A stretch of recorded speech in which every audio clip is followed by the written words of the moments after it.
nas aulas anteriores, né, na aula anterior, melhor dizendo, nós falamos sobre os tipos de processadores que existem, né? Falamos sobre o monociclo, o multiciclo, né? E, por fim, o processador com pipeline, tá? Esse modelo aqui de processador, essa organização de processador é a mais comum, principalmente quando nós pensamos em máquinas assim de alta performance, de alto desempenho, né? Geralmente eles possuem processadores com pipelines, tá? O que indica, né, um processador com pipelines? Ele indica, pessoal, que eu posso ter mais de uma instrução simultaneamente dentro do processador, tá? Então, um processador com pipelines, pessoal, ele é um processador, tá? Ele é um processador que permite, deixa eu aumentar aqui, ó. Ele é um processador que permite paralelismo em nível de instrução, tá?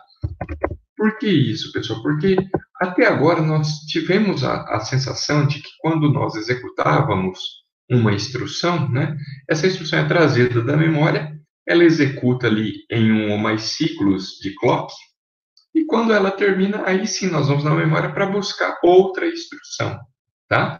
Esse é o modelo adotado em processadores multiciclo, por exemplo, tá? Então, só uma instrução ocupa o processador a cada momento, a cada ciclo, tá? E isso não é o que acontece com o processador com pipeline, tá? Então, eu tenho várias instruções que podem estar dentro do processador, cada uma delas fazendo uma função diferente, tá? Mas várias delas dentro do processador simultaneamente. Alguém pode falar assim, mas professor, quantas eu posso colocar dentro do processador? Depende do número de estágios, tá, que existe dentro do processador. O estágio, ele consiste num conjunto de elementos de hardware que são utilizados para realizar uma função dentro da instrução. Por exemplo, para decodificá-la, tá? Para buscar os operandos da memória, para permitir o cálculo dessa instrução, tá? Então, os estágios são divididos nessas etapas, tá? E para isso eles usam, né, hardware, circuitos sequenciais ou combinacionais. Então, quanto mais estágios eu tenho dentro de um processador, mais instruções eu posso utilizar simultaneamente dentro do processador, tá? Bom, então, dito isto, né, então, qual que é a motivação para a gente estudar, né, e entender de pipeline de instrução? Então, como eu disse, né, todos os processadores modernos, mais atuais, eles são organizados como um pipeline, tá? Então, o pipeline é um modo de organização dos recursos de hardware, né, de forma que as instruções são executadas em passos, a gente chama isso de estágios, tá? Em estágios. E essa organização permite balancear a carga de trabalho na execução das instruções, tá? Fazendo assim, pessoal, que uma instrução utilize mais ciclos que outras. Nós olhando, né, nas aulas anteriores sobre o conjunto de instruções e principalmente sobre as microinstruções, a gente percebeu claramente que algumas instruções necessitam de muitos ciclos de clock, né, porque elas têm mais microinstruções, e outras utilizam poucos ciclos de clock porque elas têm menos microinstruções, tá? O que o pipeline faz? Ele deixa tudo mais ou menos homogêneo. Todas as instruções têm que passar pelos mesmos estágios. Isso lembra muito uma linha de produção, tá? É como se a instrução, para ser executada, tivesse que passar por uma linha ali de processamento, tá? Isso vai fazer com que a gente não tenha agora essa coisa de uma instrução precisar de muitos ciclos, outra precisar de menos. Todo mundo agora executa os mesmos ciclos. Isso de maneira geral, tá? A quantidade de estágios depende da arquitetura do processador, né, de uma arquitetura para outra, né, e tem impacto direto nos recursos de hardware disponíveis, tá?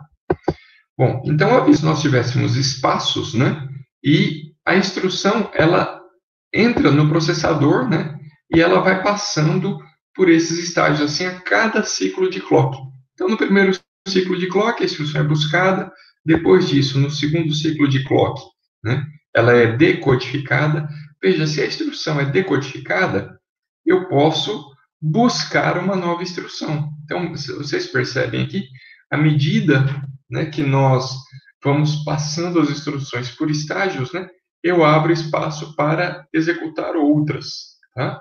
Então, é isso que acontece aqui no pipeline de instruções, tá? Então, se eu tenho uma instrução I, tá, por exemplo, ok? Então, o primeiro ciclo ela passou pelo estágio 1, o segundo ciclo ela está no estágio 2.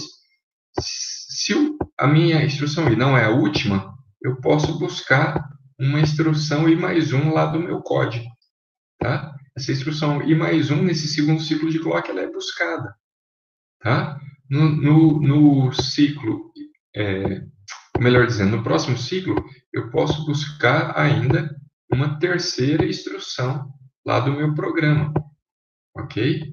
Então, vocês percebem que a cada ciclo de clock, se a gente olha aqui ó, na vertical, a gente vai observando mais instruções, né, que estão aparecendo, que aparecem dentro do pipeline do processador, tá? E cada uma delas, né, na horizontal aqui, ó, nós estamos vendo as instruções.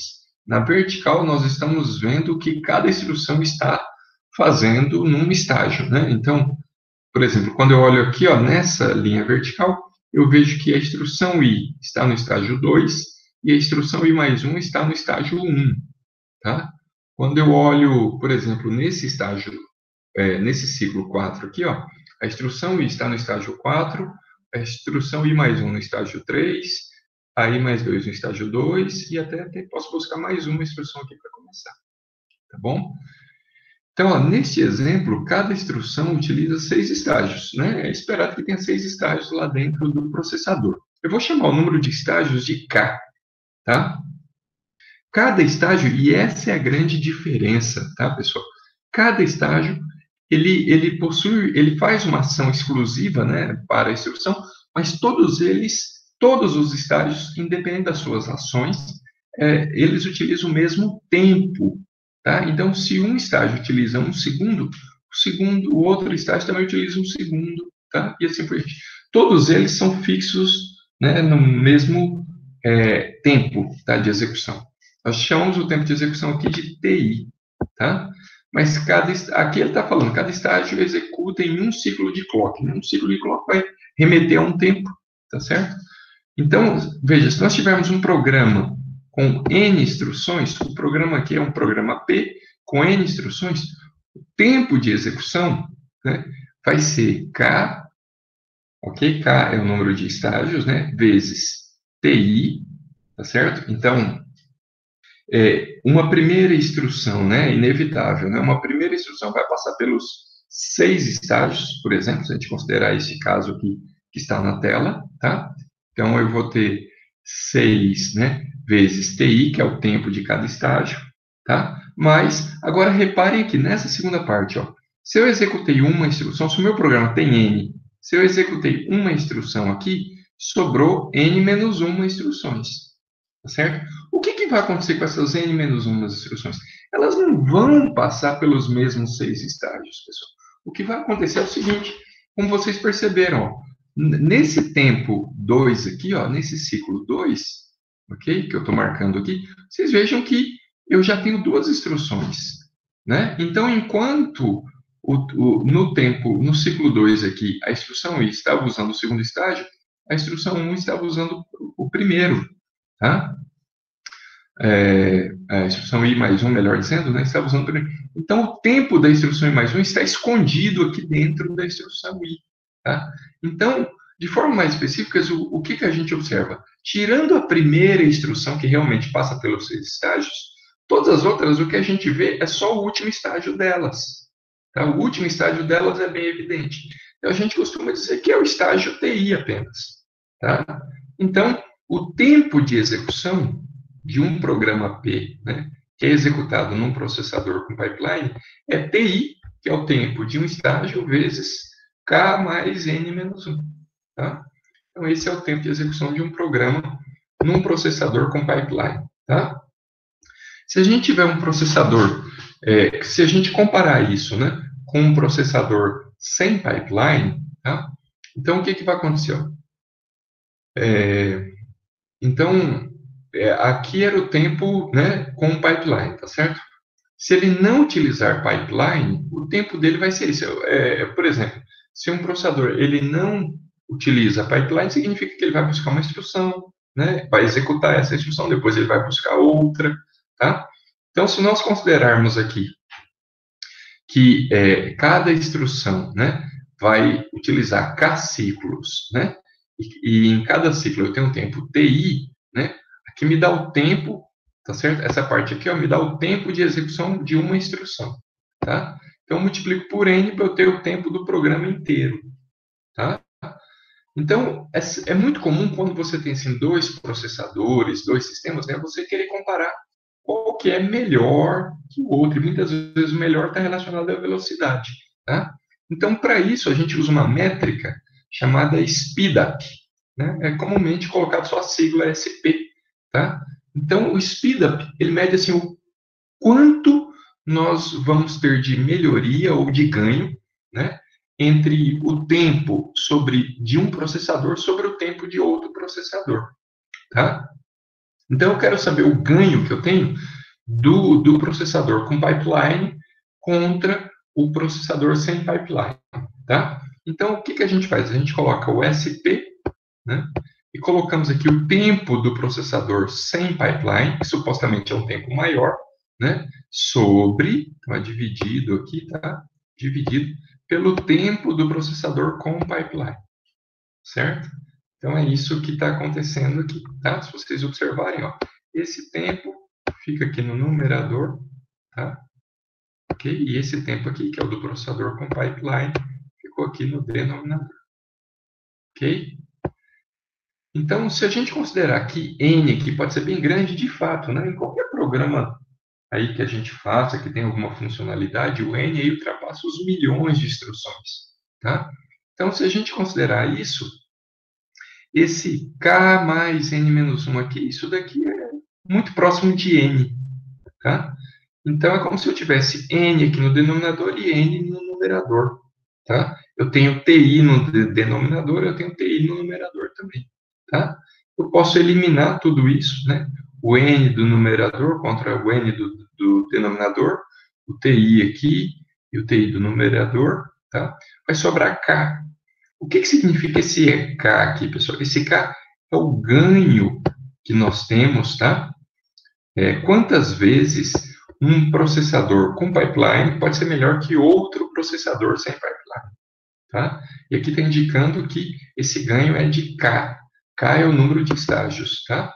Então, isso significa o ganho em desempenho. Tá? Também nós podemos entender assim, ó, número de vezes, tá? Que o processador com pipeline é mais rápido que o processador sem pipeline, tá? Ok? Então, é isso que significa este valor que nós obtivemos aqui, tá? Atentem para o seguinte fato, ó. K, né, deu K ali, né, como eu disse, se o K for igual a 1, significa, tá, que nós não tivemos ganhos, tá? Então, não há ganho, tá? Não há ganho. K menor do que 1 significa que há perda. Houve perda de desempenho. Tá? Ok? Então, obviamente, para valer a pena, esse K aqui tem que ser maior que 1, tá? Para que vale a pena você utilizar um processador com pipelines perante um sem pipeline, tá bom? Para a gente finalizar esse assunto, aqui tem um último slide, né? E o que eu quero comentar com vocês é o seguinte: quando a gente utiliza um processador com pipeline, o que acontece é que não é só benefícios, não, tá? Existem os benefícios naturais, né? A gente tem várias instruções simultaneamente dentro do processador, é esperado que o processador execute mais rápido. Mas isso gera mais complexidade para as instruções serem executadas, tá? Então, existem, assim, não só o processador, como o sistema operacional, operacional, né, todo o conjunto software básico, ele tem que ficar atento a algumas questões que podem surgir quando se executa um programa sobre um processador com pipeline, tá? Então, existe o que nós chamamos de dependência de dados, dependência de controle. Por exemplo, dependência de dados, pessoal, diz respeito ao fato de que uma instrução pode precisar dos dados de outra instrução que ainda não terminou de executar, tá? Vocês querem ver um exemplo aqui, ó? Imagine aqui, quer ver? Ó? Considerando o conjunto de instruções Marie, tá? Nós temos isso daqui. Ó. Então, eu estou fazendo load 100 e logo depois add 200. Se vocês lembrarem lá do conjunto de instruções, aqui nós estamos indicando, né, que o processador deve ir até o endereço 100 da memória, em hexadecimal, né, buscar uma palavra que tem lá e colocar no registrador AC. Tá certo? Aqui, quando eu faço esse add, eu estou somando o conteúdo do AC com o endereço, o conteúdo, né, do endereço de memória 200, né, e coloco o resultado no próprio AC. Então, veja, quando a gente executa no simulador lá do processador Marie, isso daqui dá certinho, nunca vai dar erro, né, porque a gente executa o load, né, deixa lá o conteúdo dele guardado lá no AC, e depois executa o add, busca o add e o executa. Então, quando o add precisar somar, o valor do load, né, que foi buscado do load, já está lá dentro do AC. Tá? Quando nós executamos isso num processador com pipeline, isso pode dar problema, porque isso daqui é um caso de dependência de dados. Tá? Então, nós temos que garantir. Por que pode dar problema, pessoal? Porque quando o add executar, veja, o add executar significa que ele vai pegar o conteúdo do AC e vai somar, certo? Então, nós temos que garantir que o load, né, ao executar aqui o add, a linha de baixo, eu tenho que garantir que o load, certo, já fez o seu trabalho, que foi trazer o valor para dentro do AC. Tá? Isso se chama dependência de dados. Tá? Então, quando você tem um processador multiciclo, não existe esse problema, tá? Porque uma instrução só executa quando a outra termina. Quando eu tenho pipeline, isso pode dar problema, porque uma instrução executa quando a outra ainda está executando também. Tá? Então, pode ser que a primeira instrução, neste exemplo aqui, o load, nem terminou de executar e o add já está querendo somar. Tá? Então, tem dependências de dados, tem dependência de controle. Tá? Dependência de controle é o seguinte, por padrão, né, o processador ele vai buscando sempre a próxima instrução para executar. Tá? Então, eu vou dar um exemplo aqui para vocês, quer ver? Subit 300, jump, store. Então, olha que essas 5 instruções, né? Se o meu programa começa aqui no load, né? Então, eu vou executar o load, depois o add, depois o subit. Quando chegar aqui, jump, ele vai desviar aqui para esse label, né? Eu esqueci de colocar aqui. Vou colocar até em palavras.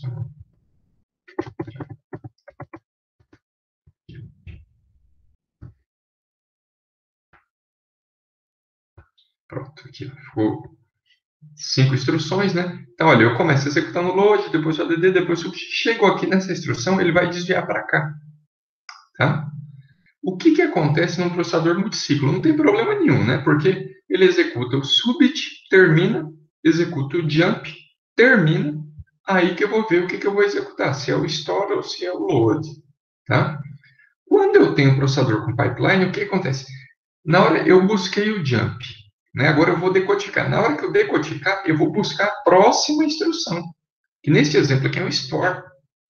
Então vocês perceberam qual o problema? Que o problema é que ele vai buscar o store, mas o store, aqui nesse exemplo, não é para ser executado, né? Porque quando eu chegar aqui na instrução jump, é para eu desviar para cá. Tá? Isso daí é chamado de dependência de controle. Tá? Dependência de controle. Então, tem que haver mecanismos, geralmente a gente chama de preditores de desvios, tá? Para detectar isso daqui. Né? E não deixar, por exemplo, o store executar. O store está no código, mas ele não pode executar, porque senão ele fere a semântica de execução do programa. Tá? Então, tem processador que ele resolve tudo isso para você. Às vezes, ao resolver isso, ele vai deixar o programa um pouquinho mais lento, que existe um trade-off, nem sempre o pipeline pode ser a melhor opção. Tá? E existem situações em que o processador não resolve isso, é o compilador que tem que resolver. O compilador tem que ver uma situação como essa aqui, ó, de desvio, né? E aí ele tem que deixar o código seguro. Muitas vezes é aumentando o tamanho do código para deixá-lo seguro. Ok? Então, o assunto de pipeline, pessoal, era isso. É para nós termos uma noção que as instruções podem, né, fazer uso de um processador com pipeline. E um processador com pipeline, de maneira bem geral, ele é mais rápido do que um processador multiciclo, porque ele permite que várias instruções estejam dentro do processador simultaneamente. Tá bom? Por exemplo, aqui, reparem aqui, ó, nesse cálculo que eu fiz, eu considerei que todas as N instruções utilizavam esse mesmo tempo. Isso pode não ser verdade, tá, pessoal? Às vezes, num processador multiciclo, eu tenho lá, olha, eu tenho 30, imagine um programa que tem 100 instruções, como exemplo, tá? Eu posso ter 30 instruções que executaram, precisaram de 2 ciclos, outras 20 precisaram de 3 ciclos, e outras 50 necessitaram de 4 ciclos. Tá? Então, como é que é calculado o tempo dessas instruções, né? Então, nesse caso, vou dar uma ideia aqui para vocês. Olha, o tempo, né, de um processador multiciclo, né? O que nós vamos observar? Nós temos classes de instruções, tá? Então, nós temos assim, ó, os ciclos entre cada classe. Eu vou chamar cada classe de I, tá? Então, quantos ciclos gasta uma classe I vezes o número de instruções de I? Certo? Então, eu tenho que fazer isso, mas eu tenho que ir somando, tá? Então, por exemplo, se no meu programa nós executamos instruções lá, eu vou falar que as classes são números, tá? Então, da classe 0, da classe 1 e da classe 2, tá? Então, eu tenho que dizer aqui, ó.